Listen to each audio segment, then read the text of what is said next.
Hi, I'm Jeff Murrow. I want to welcome you to True Texas History, where we have been going through the 13 days of the Alamo. Today we're at March the 5th. This is definitely a significant day in terms of Alamo history. To bring you up to where we're at, yesterday on March the 4th, the Mexican artillery had been moved up. It had been pounding the walls, starting to make some significant cracks in it. Another thing that happened yesterday was that one of the Mexican women who had been in the Alamo managed to get out and told Santa Anna and his forces that the walls were beginning to crumble, and she suggested that the fortress could easily be taken. Santa Anna apparently listened to that advice, and that combined with additional reinforcements that arrived, he called a council of war, and they began to put the plans together for the final assault. It was also on this day that we have the whole episode of the famous Travis speech. Now, some historians dismiss the idea of the sword, Travis taking a sword and putting a line in the sand and talking about those who wanted to leave could leave, and those who wanted to die, well, those who wanted to stay and defend could do so. From my looking at the history of it, the people who were there, I tend to believe that it happened where he took his sword and drew it in the line. Now, one of the main sources of that story is from Lewis Rose.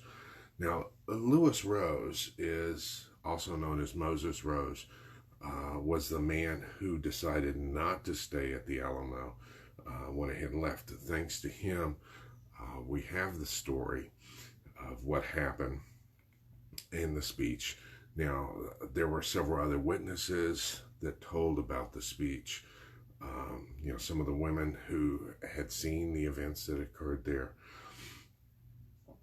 Now, I know that there have been some reports that Moses Rose was a coward. Now, let me tell you a little bit about Moses Rose, and I think that you'll understand. First of all, he was a Frenchman. And you say, okay, so what's the significance about a Frenchman? This is a man who was a veteran of the Napoleonic Wars. He fought with Napoleon. He was a veteran of the Russian campaign, where they went into Russia. A lot of people froze to death, very harsh conditions. The men at times in Napoleon's march found themselves subsisting on sawdust. It was brutal. He had been through stuff like that before, didn't want to do it again.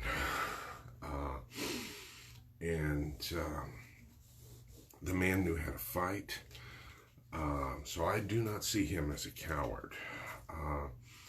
He was an experienced veteran who knew what all was involved in warfare and how brutal things could be. Now, bear in mind, at the Alamo, although there's this constant barrage of artillery, boom, the cannons hitting the walls and stuff, they still don't have a casualty, which is amazing to me. And they're still fighting back, firing air cannons, shooting at the men. But time is ticking out for the garrison and the events that are occurring there. Santa Anna has his reinforcements getting things in place for the final assault.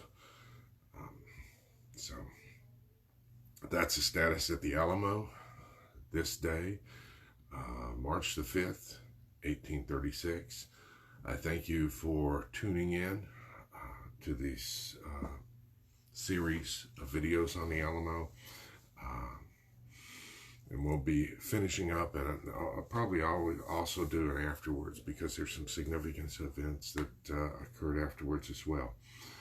Feel free to give it a thumbs up, leave your comments, questions. I'll be glad to address them. Until next time, this is Jeff Murrah wishing you vaya con Dios, my friends. Goodbye.